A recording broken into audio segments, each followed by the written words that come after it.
സിനിമയുടെ ആദ്യകാലം മുതൽ തന്നെയുള്ള ഒരു പരാതിയാണ് സ്ത്രീപക്ഷത്തെ പരിഗണിക്കാതിരിക്കുക.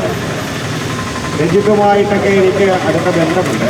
അദ്ദേഹത്തിൻ്റെ സ്വഭാവത്തെക്കുറിച്ച് പറയാനോ അതോ ഒന്നുമല്ല. ഈ ഗവൺമെൻറ്റിൻ്റെ പോളിസിയാണ് ആദ്യം പരിശോധിക്കുന്നത്.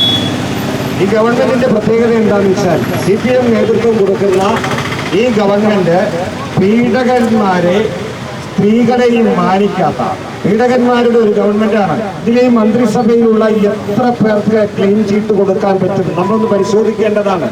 വ്യക്തിപരമായി എനിക്കറിയാവുന്ന നൂറുകണക്കിന് CPM പ്രവർത്തകരുണ്ട്.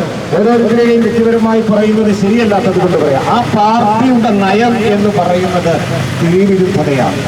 അതുകൊണ്ട് ആദ്യമായി ഈ പ്രസ്ഥാനം ചെയ്യേണ്ടത് സ്ത്രീ എന്താണെന്ന് മനസ്സിലാക്കുകയും ഭാരതത്തിൽ സ്ത്രീയുടെ മാന്യത എന്താണെന്നും സ്ത്രീയെ ഉൾക്കൊള്ളുവാനുള്ള സഹജീവി എന്ന നിലയ്ക്കല്ല സഹപൗരൻ എന്ന നിലയ്ക്ക് കണ്ടെത്തണം, അതനുസരിച്ച് നിലനിൽക്കണം എന്നുള്ളതാണ് ആദ്യമായി CPM-നോടും അതിന്റെ കൂടെ ഇടപെട്ടിരിക്കുന്ന പാർട്ടികളോടും ഞങ്ങൾക്ക് പറയുവാനുള്ളത്.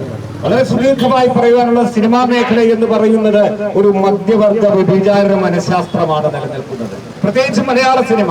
കാരണം എന്താണെന്ന് വെച്ചാൽ നമ്മുടെ സാംസ്കാരിക അധപ്പതനത്തിന്റെ പ്രധാന കാരണമായി വന്നിട്ടുള്ള ഒരു ഫ്യൂഡൽ സൗന്ദര്യശാസ്ത്ര അടിസ്ഥാനത്തിൽ നോക്കുമ്പോൾ സ്ത്രീ ഒരു ഉപഭോഗ വസ്തുവായി മാത്രം കാണുന്ന ചരിത്രപരമായ വസ്തുതയുണ്ട്. അതുകൊണ്ട് ഒരു സൗന്ദര്യശാസ്ത്ര മാറ്റം കൂടി ഈ രംഗത്ത് വേണം. അതിനുള്ള പഠനം നടക്കണം.